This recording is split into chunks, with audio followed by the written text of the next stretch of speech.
எனக்கு இன்றைக்கி ரொம்ப சந்தோஷமாக இருக்குங்க. ஏன்னு கேட்டிங்கன்னா, இந்த மாதிரி ஒரு தண்ணி பாஞ்சிட்டு இருக்குது. இங்கே வந்து பார்த்திங்கன்னா பனைமரம், மன்னிக்கணும், இது வந்து பாக்கு மரம். இந்த பாக்கு மரத்துக்கு வந்து தண்ணீர் வந்து பாய்ச்சிட்ருக்கு. கரெக்டாக வந்து நெல்லித்துறை அப்படிங்கிற ஒரு இடத்துல தான் நான் நின்றுருக்கேன். இங்கே வந்து ஆறு இருக்குங்க. நம்மளுடைய பத்ரகாளியம்மன் கோவில் ஆறு, அதாவது பவானி சாகர் டேமுக்கு போகக்கூடிய ஆறு இருக்குது. இங்கே வந்து ஒரு பைப்பில் வந்து தண்ணி வந்து பாய்ச்சிட்டு போகக்கூடிய அந்த நிகழ்வை நீங்கள் பார்த்துட்டு இருக்கலாம்.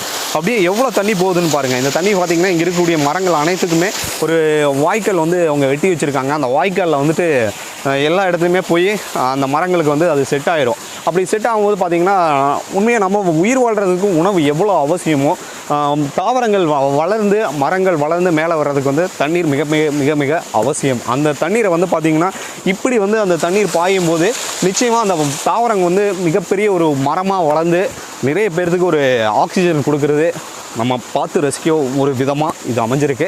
இந்த வீடியோ பண்ணும்போதே எனக்கு ரொம்ப சந்தோஷமாக இருந்துச்சு. இந்த மாதிரி ஒரு இயற்கையான ஒரு இடங்களை வந்து நம்மளுடைய சிவா அருண் டிவியில் நீங்கள் பார்த்து தொடர்ந்து ரசிக்கலாங்க.